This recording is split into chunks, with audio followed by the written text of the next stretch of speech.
Saya ingin menyatakan satu perkara yang cukup penting di Majlis Amanah Rakyat MARA 04000 ini. Baru-baru ini saya berjumpa dengan Ketua Pengarah MARA.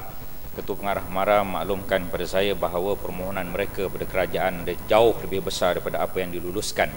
Dan saya mohon pandangan daripada Bapak Menteri mengapakah pemotongan yang begitu banyak daripada permohonan peruntukan yang dipohon oleh MARA dibanding dengan apa yang diberikan.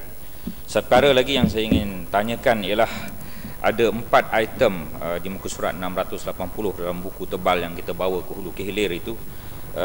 Yang pertama College Politek MARA, yang kedua pinjaman pembiayaan secara Islam, yang ketiga Uni KL, yang keempat Institut Latihan Kecemerlangan MARA, yang kelima program daya saing ekspor. Semua lima perkara ini adalah termasuk dalam butir-butir projek yang dimansuhkan dalam tahun 2009. Saya tidak faham mengapa perkara yang sepenting 5 perkara ini dimansuhkan peruntukannya. Mohon jawapan daripada Yang Berhormat Menteri. Satu lagi Yang Berhormat Menteri, premis perniagaan Bumiputra di Malaysia ini cuma 15%. Pengekspor 26.6%. IKS milik Bumiputra ialah 11% dan equity Bumiputra ialah 19%. Semua angka-angka itu menunjukkan bahawa kita gagal. Bahawa usaha kita selama 50 tahun lebih ini gagal. Kalau kita periksa 15% ini fail, gagal yang teramat sangat. 11% IKL ni gagal yang teramat sangat. Tak ada bawah daripada F, Yang Berhormat Menteri. Mengapa kita gagal teramat sangat sedangkan kita telah merdeka begitu lama dalam membantu usahawan Bumiputra? 15% premis perniagaan. Maksudnya daripada 100 kedai cuma 15 kedai di bandar-bandar besar ini adalah milik Bumiputra. Ini tidak adil Yang Berhormat Menteri, Yang Berhormat Pengerusi. Ini tidak adil teramat sangat. Kerana apabila kita pergi Kuala Lumpur, semacam bukan negara ini negara Malaysia. Pergi ke bandar-bandar besar, Pulau Pinang, Ipoh, Johor Bahru, semacam negara ini bukan negara Malaysia. Kalau negara Malaysia, kedainya 60% Bumiputra. Itu maksud negara Malaysia. Premis perniagaannya 60% milik Bumiputra, kerana Bumiputra ialah 66% dalam negara ini.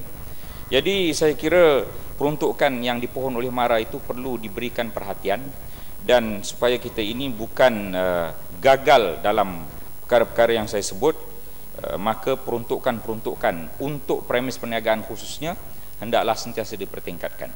Itu sahaja 2 perkara yang ingin saya sampaikan. Terima kasih. Terima kasih Datuk Pengerusi.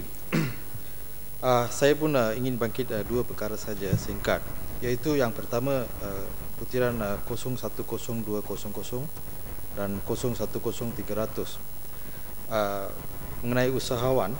Saya pohonlah kepada Yang Berhormat Menteri, biar kita tukar corak kita membawa pembangunan usahawan di negara kita.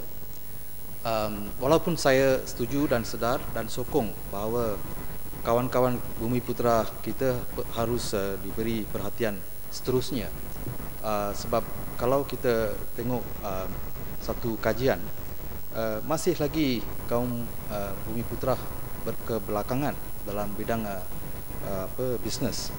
Jadi tidak jadi salah kalau kita beri perhatian melalui MARA dan lain-lain perbadanan. Tapi saya juga minta bahawa kaum-kaum lain, khususnya India, Kadazan, Iban dan sebagainya, juga diberi perhatian dalam pembangunan usahawan di negara kita.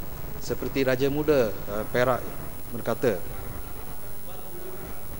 ya, seperti Raja Muda kata, dengan izin, we can't live with our conscience when other races, including Malays, Chinese, Indians, do not have the necessary inputs, facilities in their lives. We can't just live without conscience.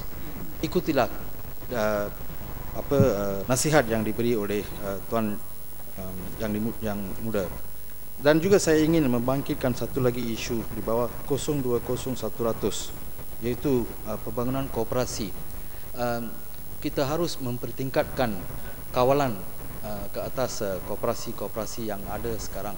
Macam saya dapat tahu bahawa koperasi pekerja-pekerja Dewan Bandaraya Kuala Lumpur tidak dapat membayar kepada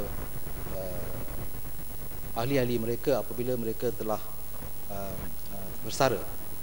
ada satu kes dibawa ke perhatian saya sendiri bahawa seorang pesara tidak dapat bayaran beliau apabila bersara dari perkhidmatan di Dewan Bandaraya.